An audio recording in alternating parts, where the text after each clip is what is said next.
Bonjour les amis, alors aujourd'hui, la vidéo est un peu différente. Donc, la vidéo d'aujourd'hui, c'est tout simplement pour répondre à une préoccupation et de la terminale C. Et si vous avez vous-même vos propres préoccupations, des questions de préférence, n'oubliez pas de mettre en commentaire, on fera en fait des vidéos dessus. Donc, Edongue a un souci en ce qui concerne comment en fait tu fais pour utiliser des graphes pour pouvoir déterminer des grandeurs physiques. Donc, on ne résout pas l'exercice, mais on se concentre juste sur la partie graphique. Comment est-ce que tu fais lorsque tu as déjà tracé en fait ton graphe pour pouvoir utiliser ça pour, par exemple, déterminer que ce soit la tension, que ce soit l'intensité d'une force, et ainsi de suite. Donc, première des choses, les exercices en fait sont généralement présentés comme ça. Tu as ton exercice. Donc, ici, il s'agit en fait de deux élèves qui sont dans un laboratoire et dont certains matériaux manquent d'étiquette. Donc, ils doivent déterminer en fait la valeur de ces grandeurs physiques. Et pour ça, on nous a tout simplement donné un tableau avec des données. Donc, la première des choses, c'est déjà de remarquer que dans le tableau, on a deux choses. On a l'intensité du courant et on a la masse. Ce qui fait quoi? Ce qui fait que lorsque tu veux déterminer en fait les grandeurs physiques, la première des choses, c'est d'arriver à exprimer l'intensité, ce qui est sur la partie des Y. Donc, tu passes sur le principe, par exemple, que lorsqu'on dit Y égale à F de X, c'est dit quoi? C'est dit tout simplement que le Y, en fait, c'est ce qui est sur les ordonnées. Le X, c'est ce qui est sur l'axe des abscisses. Donc, ici, qu'est-ce que j'ai sur mon tableau? J'ai intensité et j'ai la masse. Soit tu exprimes la masse fonction de l'intensité, soit tu exprimes l'intensité fonction de la masse. Donc, ici, première des choses, la formule qu'il fallait établir après avoir étudié le système. Ce qui ne nous concerne pas pour aujourd'hui. On veut juste savoir comment utiliser le graphe. Donc, la formule à établir après avoir étudié le système, ça serait tout simplement cette formule-ci qui représente l'intensité en fonction de la masse M. Maintenant, lorsque j'ai en fonction de la masse M, j'avais besoin, on m'a demandé en fait deux informations. On m'a demandé de trouver le champ magnétique et on m'a demandé de trouver la masse M'. Très bien. En me servant en fait du tableau qu'on m'a donné, j'ai pu en fait tracer ceci. Je pense que pour tracer une courbe, c'est bon pour en fait la plupart d'entre vous. Maintenant, comment est-ce que tu fais pour utiliser ça?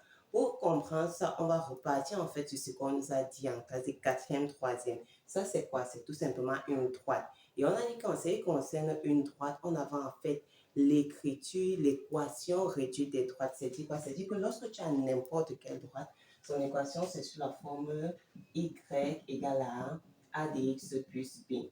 Y égale à a de x, ça c'est l'équation réduite. Si on parlait de l'équation cartésienne, mais ça ne nous intéresse pas, c'est sous la forme a de x plus b de y plus c égale à 0. Ça c'est cartésienne, ça c'est l'équation réduite. Donc, alors ce n'est pas le même a ni le même b.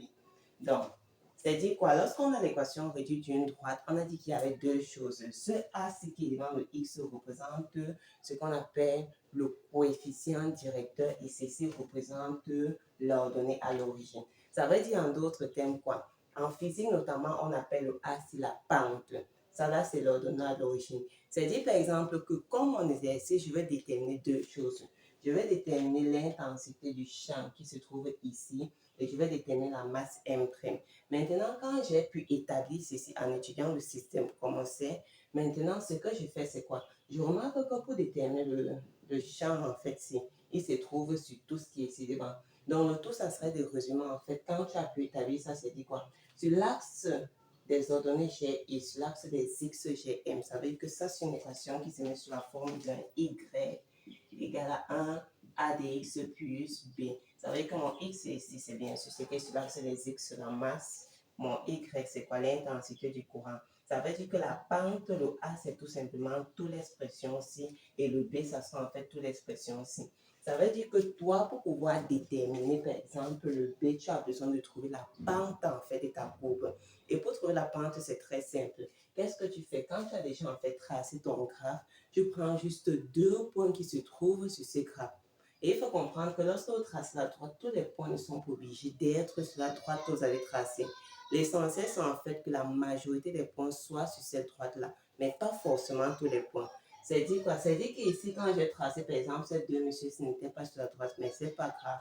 Maintenant, comme je veux la pente, qu'est-ce que je fais? Je prends deux points qui se trouvent exactement sur ma droite. C'est dit que je peux, par exemple, prendre celui-ci et celui-ci. Et je fais qu'ils forment, par exemple, un triangle. C'est dit quoi? Je vais prendre celui-ci et je vais prendre celui-ci.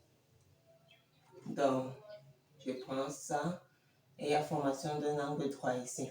Maintenant, la pente, ça serait quoi? Ça serait tout simplement dire que, appelons par exemple ceci alpha. La pente, en fait, qu'on cherche, c'est-à-dire le A qui se trouve ici, ça serait tout simplement tangente de alpha. Et si je te dis tangente de ça, c'est quoi? C'est quoi? C'est côté opposé, ce côté adjacent dans un triangle rectangle.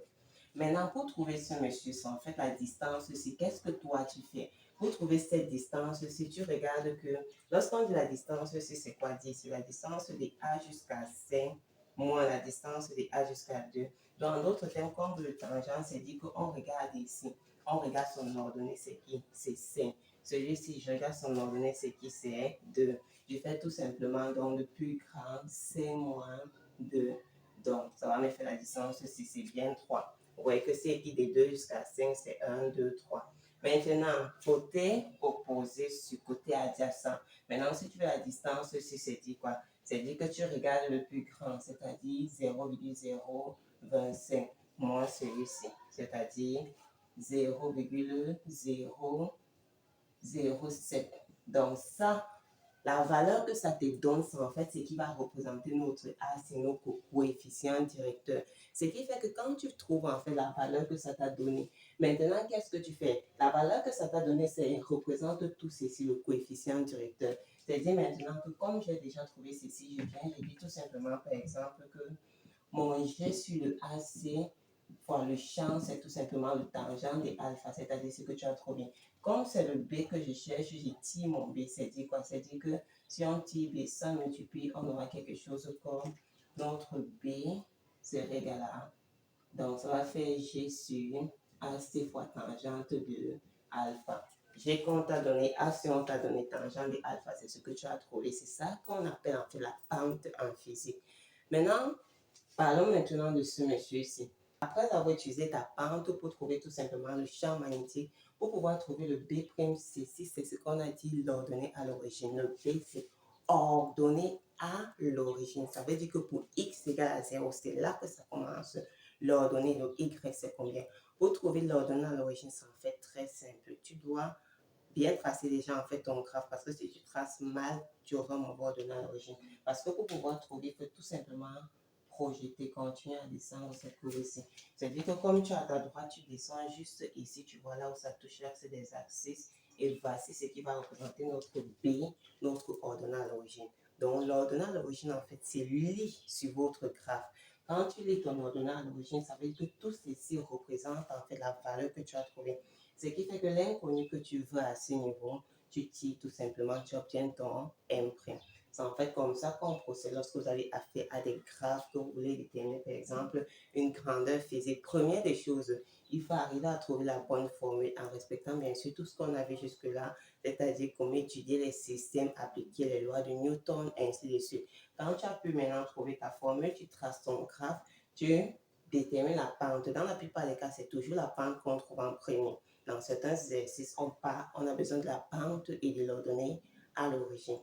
Donc, c'est en fait comme ça qu'on exploite ces graphes. Donc, j'espère que tu as pu comprendre cela et que c'est aussi aidé certains d'autres. Si vous avez des questions, n'oubliez pas de mettre en commentaire, de préférence des questions déjà sur un domaine aussi simple. Là, ça fait des vidéos plus courtes et plus faciles à organiser en fait. Pour l'exercice complet se trouve sur l'application en ce qui concerne l'application des lois de Newton.